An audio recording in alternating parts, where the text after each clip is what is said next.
Good afternoon, everyone. Thank you all for joining us for today's webinar. My name is Dr. Hilda Billups, and I currently serve as the chair of the Webinars Committee for TACUSPA. We're pleased to change up the format for today's webinar just a bit with our first grad chat. Our panelists for today are Jaime Saucedo and Joclyn Martinez. Jaime and Joclyn have a wealth of knowledge about student affairs practice as well as experience as graduate students. Allow me to introduce our facilitator for today's webinar. Dr. Anthony Edwards supports TACUSPA as Director of Research and as a member of the Webinars Committee. Anthony serves as an assistant professor in the Department of Educational Leadership and Technology at Tarleton State University. Anthony's teaching assignments include higher education leadership, higher education student services, higher education finance, higher education policy and politics, higher education history, and the comprehensive community college. Dr. Edwards previously served as director of Tarleton Online at Tarleton State University, a professor of biology at Panola College, senior vice president of talent at the Fort Worth Chamber of Commerce, and science department chair at Granbury High School. Dr. Edwards also served as a secondary science teacher in Fort Worth ISD and Huckabee ISD. Anthony's research agenda focuses on organizational change in higher education with respect to strategic planning, STEM education, higher education marketing, academic advising, and educational technology. Anthony has published manuscripts in the Journal of Higher Education Management and the HAPS Educator. In addition to chairing dissertation committees, Dr. Edwards supports student success as coordinator of the Higher Education Leadership Concentration of the Master of Education program in Educational Administration. We're very excited to have Dr. Edwards serve as our facilitator today with us and are thankful to our panelists for their willingness to share. I will now turn it over to Dr. Edwards. Thank you, Dr. Billups. Jaime Saucedo is a first-generation student affairs professional that's committed to advancing equity, accessibility, and student success in higher education. They currently serve as the Lopez Program Manager at St. Mary's University, where they support first-generation scholars through strengths-based mentoring, leadership development, and responsive programming. With a background in career readiness, leadership development, and academic transitions, Jaime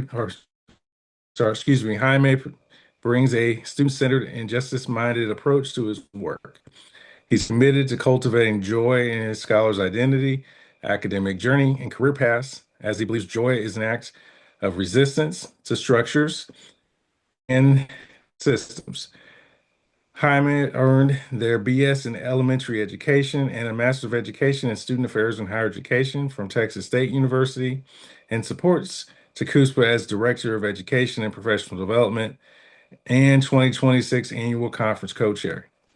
Joclyn earned her Bachelor of Science in Education in 2022 and her Master of Education in Student Affairs and Higher Education in 2024, both from Texas State University. She's currently pursuing her PhD in Educational and Community Leadership, where her research focuses on experiences of first-generation student siblings. She serves as coordinator of student success at Tarleton State University, at Texas State University in Round Rock, and supporting students through holistic success initiatives and community-centered programming. In 2025, Joclyn received the National Award for Innovation from the National Association of Student Personnel Administrators. That same year, she was recognized as a champion of student success for her dedication to advancing student achievement in higher education. She's passionate about creating environments where all individuals feel supported and empowered. Her work is grounded in student retention and community building. Joclyn aims to continue creating spaces where students feel seen, valued, and equipped to thrive. Thank you for joining us today, Jaime and Joclyn. Now we'll start with our questions. So, Jaime, we'll start with you. How did you determine that the time that you started grad school was the right time to pursue an advanced degree, and how did you choose a program that aligned with your goals for your career? Yeah, well, first and foremost, thanks for inviting us to be here. I'm super excited to actually share the room with one of my cohort mates, Joclyn, who we really had the opportunity to grow together. So we'll probably bounce back and forth, and I think it's just really exciting to, again, get to share some of our lived experiences. I think sometimes when we're thinking about the right time, we always feel like there's the pressure of like, this is the perfect opportunity and things like that. But there is no real like correct or right time to be doing it. Whether you're making a midlife transition into student affairs or if it's something that you knew coming right out of your bachelor's degree, I think, we always joke like there's no undergraduate student affairs degree, right? That we all have such a vast background in different topics. Of course, maybe it's like in education or psychology or sociology, but we also have so many peers that are from STEM backgrounds who really do the important work that we offer in supporting our students.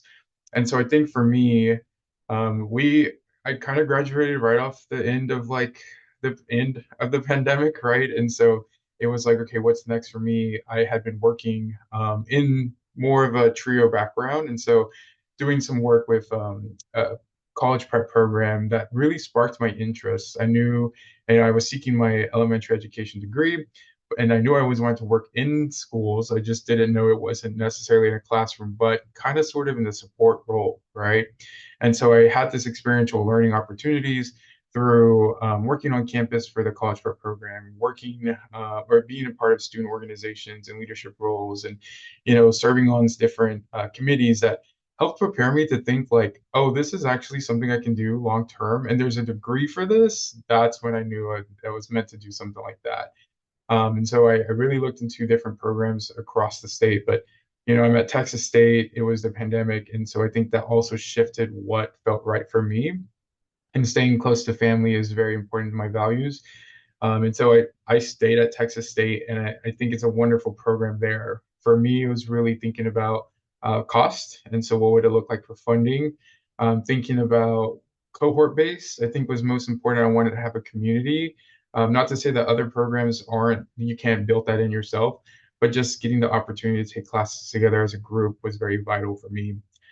Thinking about who the program coordinators are, what funding opportunities they have. So not just for financially funding our tuition, but can they send us out to go and do conferences, or do they have unique scholarships for this program, or research opportunities that we can collaborate and work together on, was very important for when I was seeking out a different degree. And for me, I was already working full time at the institution. And so I knew there was some of that tuition rebate that they could assist me with going back to school. It just felt right. I connected to so many students who went through the program. So I reached out to alumni, asked a little bit about what they felt like were classes, curriculum, emphasizing that there was opportunities to take internships to build on some of that career stuff. So it just kind of fell onto place where it was like, okay, it's my time. I know I loved going in the classroom to learn, and so it felt like it was the right time for me to just, as soon as I graduated, transition to be a full-time graduate student. That makes a lot of sense, Simon.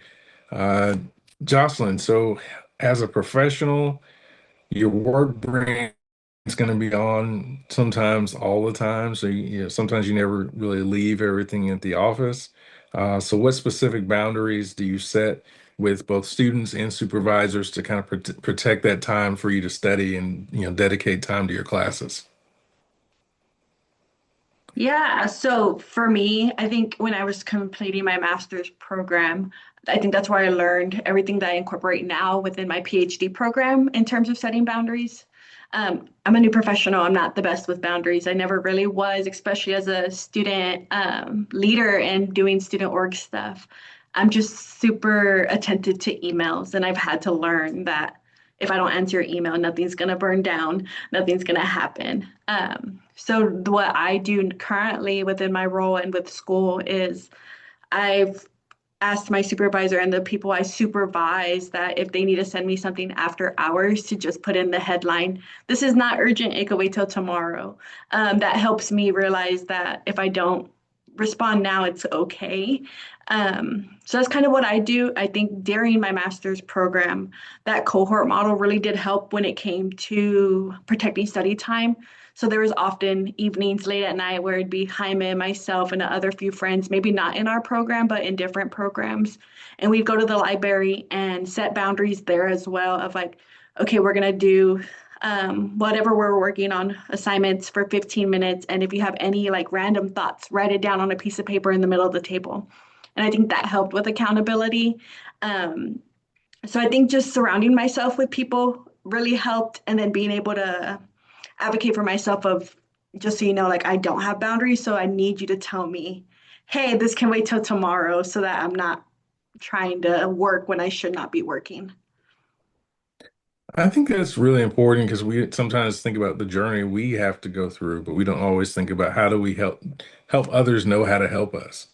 Because sometimes they may put things in your on your plate because they don't realize that that's not helpful. And so I think it's important to be able to advocate for yourself. So, uh, Jaime, as we talk about this, we just talked about time management, but what about energy management, right? So, how do you avoid burnout? Like when you think about when you were in grad school, how did you avoid burnout with between balancing the workday and the schoolwork, right? So, and obviously both require emotional intelligence, right? So there's just a lot to managing your energy. Yeah, no, I think this is such a vital skill that you pick up either as a new professional or a grad student or when you're doing both, right? So I worked full time and went to school full time. So the burnout, woof, it was challenging. Time management was so vital and important. But like you said, energy management. So I like to think of, the spoons theory where you wake up and you have 10 spoons and throughout the day, you're removing a spoon, doing a different task and things like that. And so when I empty out, I'm like, how do I refill those? Right. This is kind of what it's thinking about for me. If I'm going to be honest, I love learning. And so having the opportunity to talk about work stuff or school stuff was always like super cool. And I know that for me filled it up because I do love learning, but I do not like reading. And so if I could help out, I'd be like, hey, I need somebody to help me think about like, how long is this chapter going to take realistically so that I can spread that energy throughout, right? Part of that was, Monday through Friday is really focused on schoolwork and then professional work. And the weekends were more mine when I could. That was my priority. And so throughout that time, it's thinking about, where can I find like the glimmers? So like the little sparks of joy that helped innovate my energy, re-energize me.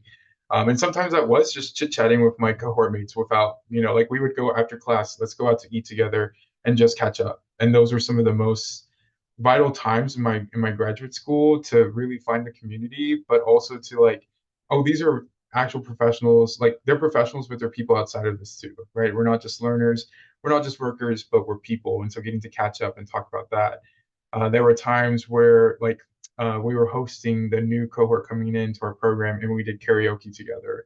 And so finding more activities that were just meant to bond and to create a sense of belonging, I think that was very important. Making time for my loved ones. So spending time with my family has always been a big piece of, me. And so I know at 7 o'clock, I was done with classes. It was time for me to go have dinner with my family and catch up and get to spend time with my little brother. Also, I think it made it a little easier because I was going through this cohort, through this classes with some of my friends. And so it really did feel like we were hanging out and talking about school stuff, but it was more like, oh my gosh, I knew it when I read this. I was thinking about you. And so that kind of also re-energized me too. But I truly think about like just practicing self-care is such a big part of going through grad school, and not really necessarily like the 100% always on the grind. What's next? What's next? But taking time to enjoy each other because we didn't have I mean, we only had like 2 years together, right? And so we really wanted to spend some time after class decompressing, and after big assignments celebrating. I know one of the coolest things was like, I got a promotion during my time in the grad program. We all had dinner to celebrate that. And when people got job offers, it was like, how are we going to go celebrate that together? And so those were things that we created as a culture in our cohort of like when something big happens, we're there for each other. That way nobody burnt out and we all had the opportunity to just, like you said, stay energized and wanted the motivation to stay there for sure. Yeah, I think it's important to celebrate. I think sometimes you're just so busy doing the work that you forget to celebrate, but I think those things are extremely important. So, Joclyn, so how were you able to figure out how to get your graduate coursework to maybe change the way you showed up in your job? Did you find yourself like if you were learning about different concepts or theories, just figuring out where they apply in real time at all? There is times when I do think back to a theory, especially in this PhD program, we learn a little bit more in-depth theories. But not so much a theory, but just Maslow's hierarchy of needs is when I go to all the time, simply because my role is I'm a generalist. So I do a bunch of different things. I'm not just focusing on like one functional area, I do a little bit of everything. And I've learned that most times when students are struggling, it's because their psychological needs are not being met. They may not have food, they may not be getting sleep. So being able to address those and seeing that that really is the foundation of someone's health and well-being when it comes to their success as a student. Um, and then as far as like my role specifically, I am the coordinator in terms of I do the student involvement and engagement pieces. So having students engaged on campus really does make their experience better. And retention is going up. For the past 2 semesters, our retention at Texas State Round Rock has increased by 24%, which is a big thing for our university. Like our team was here to do this and we're doing it. So I feel like the events and the work our team does as a department is keeping the students here. So that theory of Aston's involvement, so being able to bring that in. That makes a lot of sense. I mean, there's obviously we think about, theories of student departure and, making sure what other things we can do to integrate students and make sure they have a good experience. And, Aston's theory makes a lot of sense too in terms of student involvement. Um, so, all right. So Jaime, in terms of support, a lot of times we think we make it on our own, but oftentimes there's people to help us. So, what kind of support did you ask for or wish you would ask for from your colleagues or your mentors or friends? Yeah, no, I agree. It takes a village for us to get through, one of us to graduate, for all of us to graduate, right? And so when we lift one up, we all get lifted up. And I would not be here without some of my most cultivators of joy, is what I call them, right? And so these were some of my students, some of my peers, my coworkers, my supervisor, my program coordinators. And I think some of the biggest supports I had was, and this is kind of connecting to that validation theory, the last question that we had, right? I'm a first-gen student, so I don't know what I don't know until I'm in there and I'm like, oh my gosh, what am I doing, right? And I just feel like I had leaned on them a lot. So, for example, my program coordinator, Dr.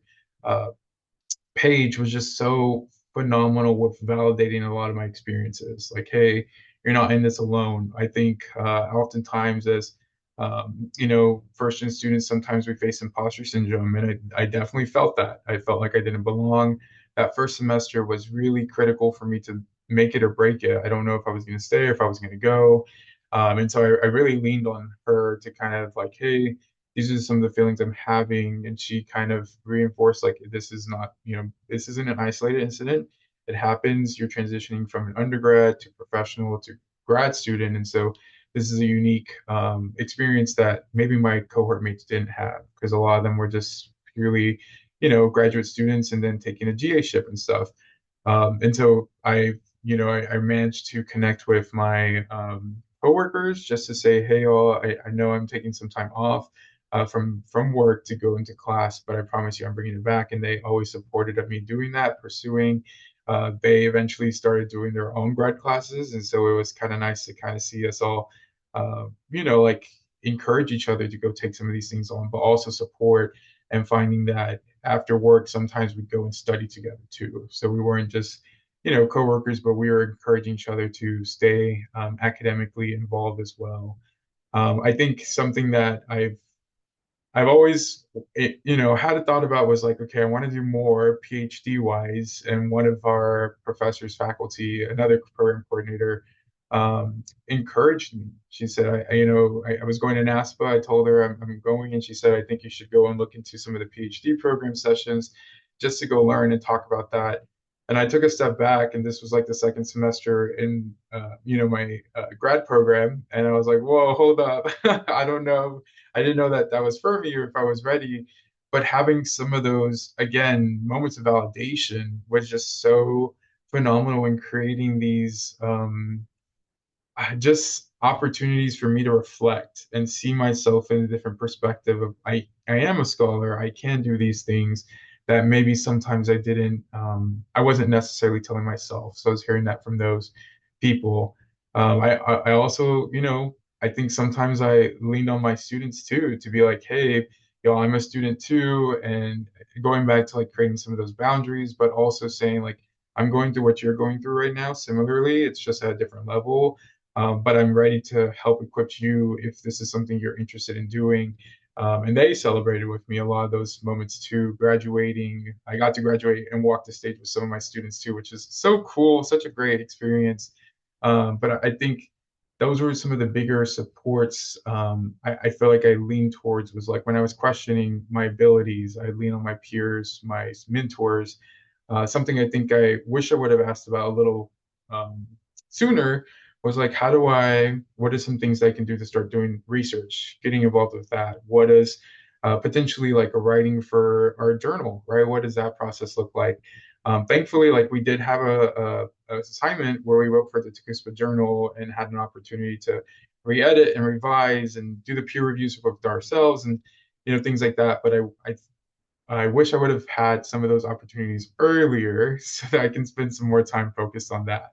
But otherwise, like it was just such a fantastic experience to have the opportunity to reflect, receive feedback, and also just get some of that validation too. I mean, that makes so much sense. I mean, I think that there's that balance of figuring out what is for you because I think most of us don't come from environments where, maybe doing research is normal, right? Maybe we've heard that there are people who do it, but we've not seen it, um, and or we think it's something that only happens in this lab where there's all these fancy equipment and chemicals everywhere, and we don't realize that my work in student affairs could be research, right? But until someone tells you that, you may not know. So I think that that's important, whether it's, mentors or others to kind of socialize that this is something that you can do, and that you have just as much skills at that as anybody else. It's just the only thing that separates you is you haven't done it yet, right? There's some courses you haven't taken and some experiences you haven't had, but you know, uh, there was a point when Vincent Tinto was a student in somebody's doc program or master's program, right? So it's just that's it. It's just time and experience, is the biggest separator. But those are two things that you can overcome. Um, so Joclyn, so if you think about the cost of college is a big topic right now, right? So for those who might be concerned about cost, how do you navigate things, tuition, whether or assistantships, student worker things, external funding while maintaining, your work history? Yeah, I think for me, when it came to starting a graduate program, I did a lot of research. I used the resources around me that showcased the different schools that offered a student affairs and higher ed degree. And I looked at the cost of tuition, the cost of living, especially if I was going to move out of state, because there was a time where I was like, maybe I'll move out of state, but Texas is home. So just doing that research. But I found a mentor through that who kind of explained what he did when it came to funding. And he was like, the College of Education has money for students who are going to go get a graduate degree. So I applied for scholarships. I probably should have applied to more. So I think that would be my advice, apply to scholarships because your school more than likely has them. And I took out student loans like many other students. You have to take out loans. I did that. I'm currently doing that with my PhD program. And my supervisor is very helpful in explaining how the payment plans work. So I think for me, I think if I could go back, I would apply for more scholarships. I would talk to my program advisors about what should I be looking for, because there's different keywords you could use on looking for scholarships that would pertain to things that you may be studying, but they're just named different things. I also had my assistantship. My assistantship is what helped me pay my bills. So I knew I had to work my 20 to 25 hours each week if I wanted to get paid. So I did that and used that for the cost. I also just, I think being a student affairs professional, you're more aware of the resources on campus. So financial aid, looking at payment plans, those types of things, and being able to use those resources is what helped me get through grad school and now this current program I'm in. If you don't It's a good mind, point. Go ahead. oh yeah, so I was just gonna add, so for me, like I did work full time, and so the school had the opportunity to reduce my cost, or some different institutions also will pay for a certain percentage or for a certain amount of classes, and so looking for those things, of course. But I think even with that, there were times where I was like, well, like I already got what I needed. I shouldn't be applying for scholarships or stuff. Somebody else needed those things. And that was always my mindset of like why I feel like I'm being too greedy sometimes. And then the second year when it rolled around, like my program coordinators were like, "Hey, we have this scholarship. I think you should apply." And it made me realize like even if I have these other financial opportunities, there's always more that I'm deserving to take, and that it's not a greedy thing for me to apply for those things.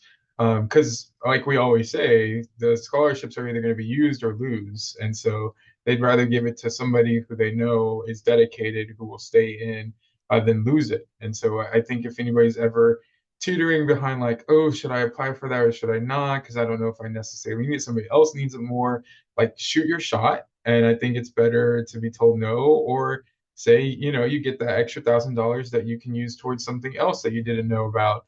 And so I wanted to give that because I'm sure a lot of people are in the same feeling of me about whether or not I am deserving or should be applying for some of these opportunities, even though I have some other stuff. I know when I'm looking towards my PhD program, I'm looking for fellowships, something that would assist me. And it's going to be scary going from a full-time paycheck to a small stipend, but that benefit of, hey, you're able to have your tuition covered, or you get the opportunity to go be TA and do some research, right? Things like that, where there's a good payoff to being a part of that fellowship, to make sure that you're still financially capable, especially in these times where sometimes we don't know where our loans, what's going to be offered and what isn't, and what programs will be funded, and things like that. Sure. Right. And it doesn't work for every student, but there's some situations where, let's say the person does a fellowship or assistantship in residence life. That fellowship or assistantship might come with, a room, and so therefore that student may not necessarily have to pay rent while they're in school. It might come with a meal plan, so then they might not necessarily have to pay for food. So, it's sometimes people might look at it and say, well, I could make more on my, if I just stayed in this job. But, if you take away some of the expenses, it might make sense for some students. So, in in terms of other questions that I have, so we're thinking about what are the things that we do, moving past costs. So, Jaime, you talked about, imposter syndrome. You talked about not necessarily feeling like you deserved, scholarships or things like that. How does your professional identity evolve as you're progressing, A, through your degree that you've completed, and B, through your career? And, how, I guess, how do you navigate the transition between being sort of, the person at work that people might come to for the answer, and then being the student in the classroom where you're maybe trying to gain the answers? How do you sort of balance those two things? Yeah, I think I kind of picked this up in one of our classes. I want to say it was research methods, and my professor read a book about indigenous research, and it essentially said we're all learners and we're all teachers. And I think that happened in our first semester, and that stuck really with me, and thinking that I'm always going to be a lifelong learner. Even though sometimes like we have students coming to me to ask questions, I'm like, oof, I should know the answer to these things. Let me look it up, right?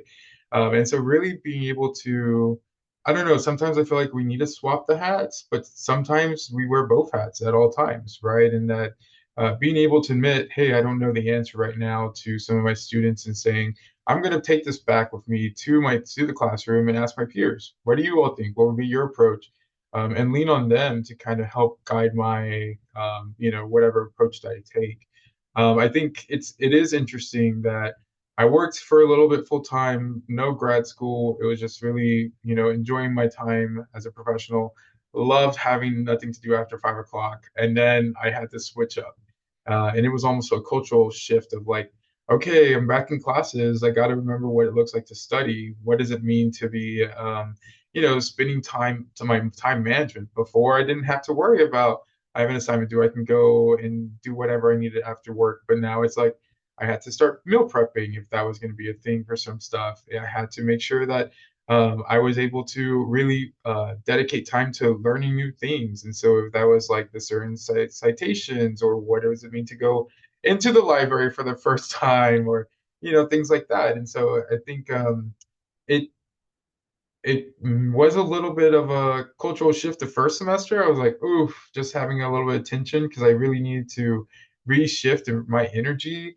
But once like I said, after we had that discussion, there was something in me that clicked that like, I don't necessarily need to have all the answers. I am still learning this process. And I learned so much through my grad program, whether that was like theories where we were already doing a lot of the work and we didn't realize that we were using theories or models and frameworks, and now I was more intentional with that. Assessment, I didn't know what assessment was, even though I was doing assessment, and then it clicked for me like, oh my gosh, I've been doing these things, and we can make it more efficient if we did it this way instead. Or I feel like I just took back a lot of that work and brought it into like a lot of the schoolwork and brought that into my professional life. And so it felt like it blended easy where I kind of felt like it wasn't like I was just a grad student or I was just a worker. I truly had both of these experiences and they just built onto each other. Um, I I hope that answered the question. I think as we continued and as we graduated, we were able to really come more into our confidence in our abilities.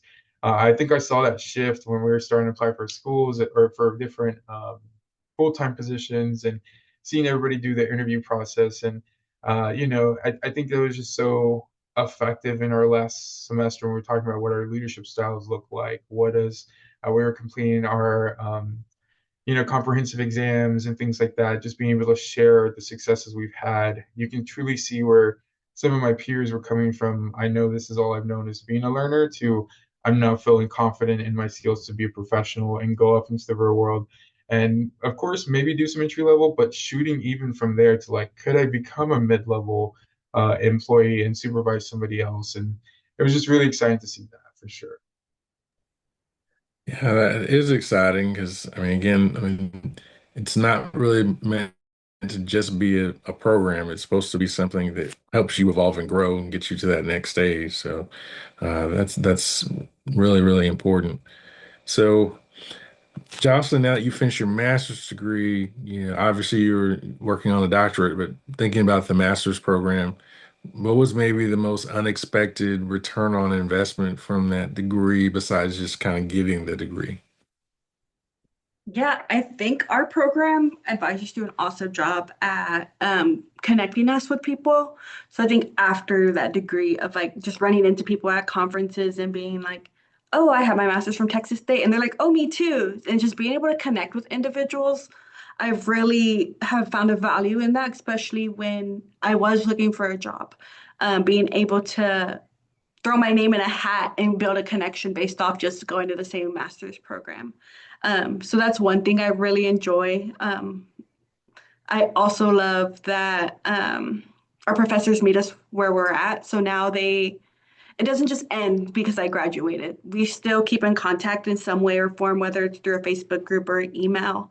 And I think that is the most valuable of still knowing that I'm supported even after I've graduated.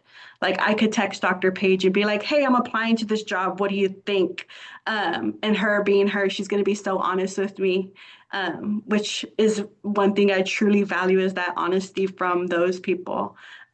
So for me, I think just the fact that we're still supported, and I think that's why I fell in love with student affairs. Being an undergrad, being able to be supported by the people around me who I didn't know were student affairs professionals. I just thought they were there to be there. And then putting material in front of me, content in front of me to help me become a leader. So I love when people can pour into you because they believe in you, and I try to do that with my students as well.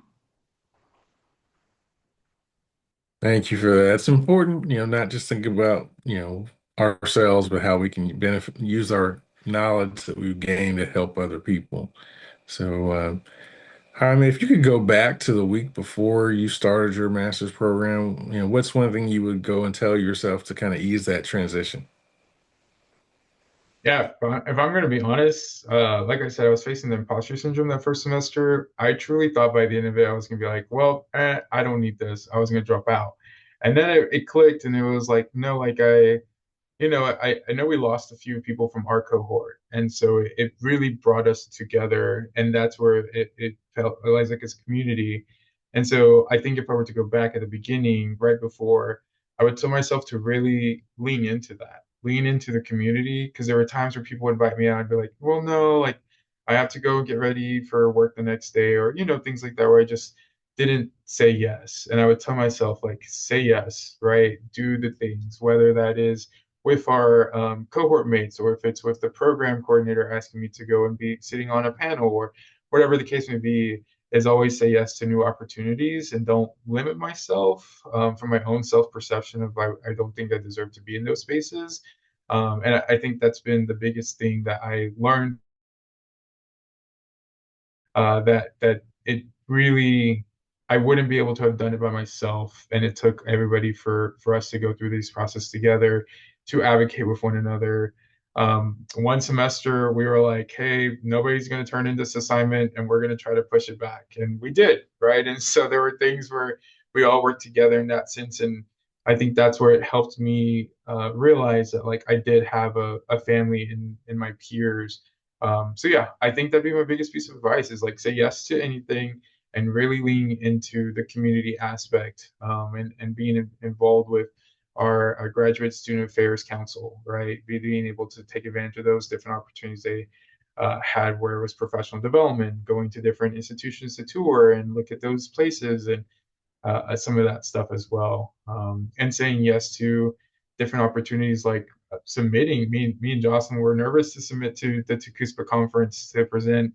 I remember we stayed up late that night at the library getting ready to hit submit, and we did it. And we didn't know what was going to happen, but we said yes either way. And it came back, and that was one of the most influential, life-changing experiences for me, is when we went to El Paso for the 2023 conference, and we presented it in a room full of people, standing room only. And it was just so, I don't know, like, oh wow, people actually want to the point of earlier, like what we're doing is kind of research. People want to hear about this and integrate it. And so just telling myself to say yes to any opportunity that came my way would have made a big difference earlier on, but we were able to still catch up nonetheless. Very nice. Thank you. So, Jocelyn, what are some tips that you can maybe provide as far as navigating job opportunities, whether that's, during graduate school or after? I think biggest advice, keep your like window open. Don't narrow yourself based off maybe the assistantship you had. Because you never know what's out there. For me, I was in assistantship for leadership and service. Um, it's hard to come across those roles in higher ed sometimes because they're full most of the time. So I decided to take a generalist role because I still didn't know what I wanted to do. But setting up your LinkedIn, it is crazy how much, like, as people are job searching, or when I was job searching, where people are like, I found this job based off LinkedIn. So setting up that profile, updating it anytime you do something that could pertain to your experience for a job. And also just putting yourself out there. I often found myself at conferences, and I would have the looking for a job or some hire me, and I would just go up to people, or they would come up to me. Very nerve wracking, but at the end of the day, if they're approaching you, um, just start conversation. It doesn't matter if you feel like you're not going to be good enough. Same with starting the job. You may feel like you're not good enough, but you were selected for a reason. And I like to tell that to people when we have hiring committees, when I've chaired things, I'm like, you were selected for a reason and you're here for a reason. So telling yourself that, I think is a good tip. Same as just using those resources. I talked to Dr. Page and Dr. Dean Scott and was like, this is what they offered me. What should I do? Because I wanted more. We always want more, but how to navigate those conversations. But yeah, just using those around you, talking to Jaime. I talk to him all the time about, should I apply to this job? Should I not apply to this job? And he really makes me think of like, well, why are you applying to this job? Why do you want to do that? So use those around you, find a support system that is going to make you think critically about why you're trying to do something or apply to something. Now, I think having a network who can challenge you, sometimes we always want people to be encouraging, but sometimes people who can, uh, you know, I guess skillfully or nicely challenge our ideas to see, are we doing something and is that really taking us in the direction that we, need to go? I think it's important. So as we close, I'd like to kind of think about for both of you, obviously we're a part of TACUSPA. Um, how have maybe people in TACUSPA sort of helped steer your career or helped you with grad school or, kind of helps you move professionally in the way that you needed to go? And it's for either of you, whoever wants to go first. I can take it, Jaime. All right. Um, So, like Jaime, my first TACUSPA was El Paso. And the very first memory I have from that was, well, maybe the second one was meeting Brooke and her just telling me about the conference and how she was planning it. And then from there, being able to meet Shelby, who's our current president, to where one day Shelby just texted me and was like, hey, can we have a conversation about conference? And that's kind of how I got more involved with the conference planning and being co-chair. But TACUSPA has given me so much, so I feel like this is the right moment for me to give back from being able to receive scholarships to attend, because being a grad student, you only get so much PD from the department if you are given any. So being able to use those funds to go to things.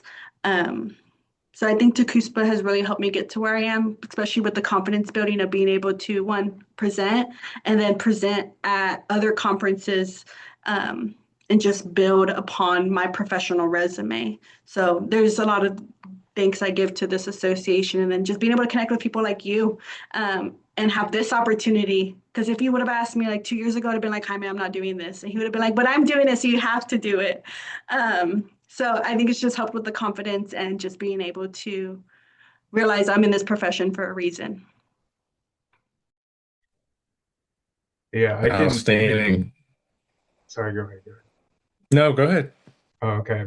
I was gonna say I can yap about TACUSPA like there's no tomorrow. I absolutely love and adore this association. It was my first professional conference I ever attended as an undergraduate student in 2019, and getting it was here at my home in San Marcos. I say here like I'm in San Marcos now. Either way, it was at my home in San Marcos, and it was just such a powerful experience to be like, okay, this is actually something. At that point, I was like, do I want to go into the classroom or do I want to do student affairs? And that's where it made the shift for me into like, okay, this is what I know for sure I actually want to do. And I took advantage of that. I found, I looked up to people at that point where I didn't know who Shelby was, but I knew she competed in the grad student case study, and that was something I would want to do. And so when we returned in 2023, like it really meant to me to be like, I'm going to take advantage of these things, these opportunities. And, even if it was like at 9 o'clock at night, we went to that grad student case study competition orientation, and we got to meet new people and peers from Texas A&M and from UTEP and from all these different programs that we really got to learn and know from. I think something that was really exciting was Joclyn and I, like I said, we not only presented for the first time, but we got the biggest buzz award, which is super exciting to be awarded and honored in that way. TACUSPA has given me so many opportunities. I've served as a Thomas Mormon Fellow and had the opportunity to work on a project where I was working towards helping plan for the 2024 conference at Texas State. and just get that background. What does that look like? I met one of my, I think now lifelong friends and mentors with Dr. Neil Golimo, and he helps me think about what does assessment look like at a conference and how can we innovate that and think of new approaches in that way. And I created like the session surveys and the session moderator programs that, we piloted, and now we've kind of gone into the repetition of using those things.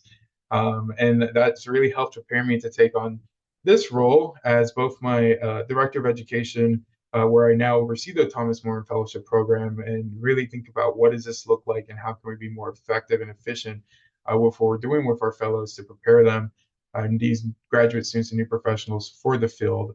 And also to take on this role as a co-chair, right? And prepare me in looking at, I've served on different subcommittees before, and now I'm ready to really take the lead, and I can give out tasks and know what we're talking about. And so that's been really exciting.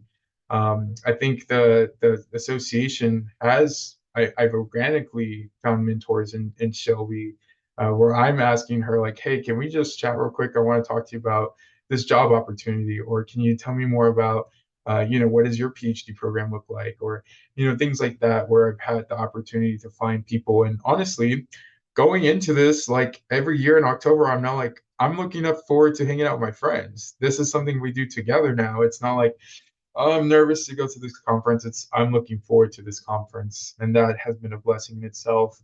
And of course, if you know me, I'm always going to bring it up, but I met my partner at a conference, and so at the TACUSPA conference, and so you never know where networking is going to get you. And I think that's been something that we both look forward to now each year, is going to celebrate, support, and elevate what the conference experience looks like. And so I think it's TACUSPA has been such a blessing. When we go to those big national conferences, they're super exciting and it's great. But sometimes I'm so lost in the sauce that I don't know what's happening. But here at TACUSPA, like, not only do we get fed, but we actually have the opportunity to talk and connect and hang out outside of the conference. And I think that's what has been the most impactful for me, is just finding these friends, lifelong friends in the field that I can really lean on for different things and celebrate things together.